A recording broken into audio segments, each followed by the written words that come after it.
Thailand రాజధాని Bangkok. ఇక్కడ ప్రధాన సిటీ పటాయా. ఇక్కడ దాదాపు 90% బుద్ధిజం వారు ఉంటారు. ఇక్కడ ప్రజలు థాయ్, ఇంగ్లీష్ రెండూ మాట్లాడతారు. టైం గ్యాప్ చూసుకుంటే మనకంటే వాళ్ళు గంటన్నర ముందుంటారు. మన టైంకి వాళ్ళ టైంకి గంటన్నర తేడా ఉంటుందన్నమాట. ఇక ఈ థాయ్ బ్యాంకాక్ వెళ్ళాలి అంటే ఇయర్లో బెస్ట్ టైం నవంబర్ నుంచి ఫిబ్రవరి. ఇక మనకు రూపాయి ఎలా కరెన్సీనో ఇక్కడ థాయ్ బట్ కరెన్సీగా వాడతారు. 1 థాయ్ అంటే మన ఇండియన్ కరెన్సీలో ₹2.34తో సమానం. ఇక థాయ్లో బెస్ట్ సూపర్ ఎయిర్పోర్ట్లు 2 ఉన్నాయి. సువర్ణభూమి ఎయిర్పోర్ట్, డాన్ బోన్ ఎయిర్పోర్ట్. ఈ రెండిట్లో మనం ఎక్కడ దిగినా జస్ట్ 2 అవర్స్లో పటాయా లేదా బ్యాంకాక్ చేరుకుంటాం. ప్రపంచంలో ఉన్న కలర్ఫుల్ సిటీల్లో సెకండ్ సిటీ బ్యాంకాక్. థాయిలాండ్లో నివసించే ప్రజల్లో 13% మంది ఈ బ్యాంకాక్ నగరంలోనే ఉంటున్నారు. ఇక్కడ చావో ప్రాయా రివర్ చాలా ఫేమస్. ఈ నగరం అందాలన్నీ ఈ నది చుట్టూనే ఉన్నాయి.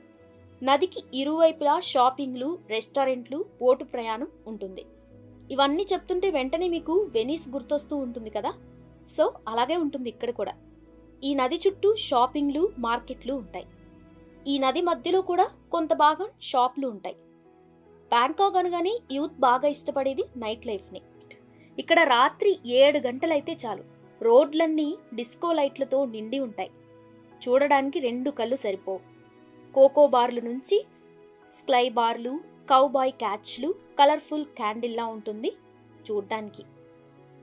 నైట్ క్లబ్బుల నుంచి గ్లోబ్ క్లబ్బుల వరకు నైట్ లైఫ్ చాలా డిఫరెంట్గా, కలర్ఫుల్గా ఉంటుంది. నైట్ లైఫ్ అంటే కేర్ ఆఫ్ అడ్రస్ ప్రపంచంలో బ్యాంకాక్.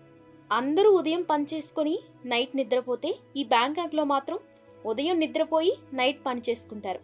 అంటే నైట్ టైం అంటే వీళ్ళు నైట్ క్లబ్ బిజినెస్లు చేసుకుంటూ ఉంటారు. ఇక్కడ 28 డిగ్రీల ఉష్ణోగ్రత ఉంటుంది. సో అంత వేడిగా ఏమీ అనిపించదు. ఇక్కడ స్కై బార్లు చాలా ఫేమస్. ఇది 86వ అంతస్తులో ఉంటుంది. అతిపెద్ద చైనా టౌన్షిప్ చైనా దేశం తర్వాత బ్యాంకాక్లో ఉంది. లక్షలాది మంది చైనా వారు ఇక్కడ ఉంటారు. ఇక్కడ చైనా బిజినెస్ ఎక్కువగా జరుగుతుంది. బ్యాంకాక్లో సీ ఫుడ్, ఫాస్ట్ ఫుడ్ చాలా ఫేమస్. ఇక్కడ బాగా దొరుకుతుంది. అంటే చీఫ్ ధరకే క్వాలిటీ ఫుడ్ అన్నమాట. బ్యాంకాక్లో టెర్మినల్ 21 మాల్ ఆపోజిట్ ఒక మార్కెట్ ఉంటుంది. రాత్రి 7 అయితే చాలు, అది అస్సలు ఖాళీ ఉండదు. అన్అఫీషియల్ రెడ్ లైట్ ఏరియా ఇది. 100 మంది పోలీసులున్నా ఇక్కడ 100 మంది అమ్మాయిలు ఉంటారు. కానీ ఎవరిని ఏమీ అనరు. తమ అందాలను రోడ్లపైనే ప్రదర్శన చేస్తూ కుర్రాలని పిలుస్తూ ఉంటారు. అందుకే బ్యాంకాక్కు వెళ్ళిన చాలా మంది ఈ ప్రాంతాన్ని చూస్తూ ఉంటారు. సోయి కౌబాయ్ ఏరియా ఇక్కడ చాలా ఫేమస్.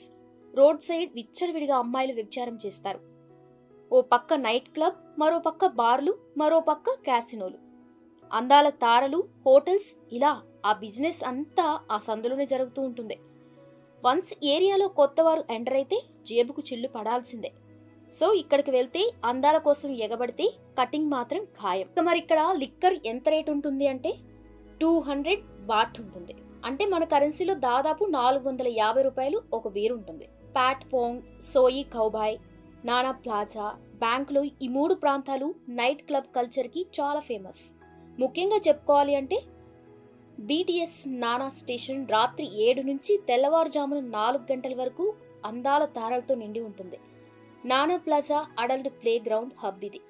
ఇక్కడ ఆడే గ్యాంబ్లింగ్ గేమ్స్ మరెక్కడ ఉండవు. అయితే ఇది చాలా అన్అఫీషియల్గా ఉంటుంది. క్యాసినోలు కూడా పెద్ద పెద్ద బోర్డులు పెట్టి మరీ ఉంటాయి.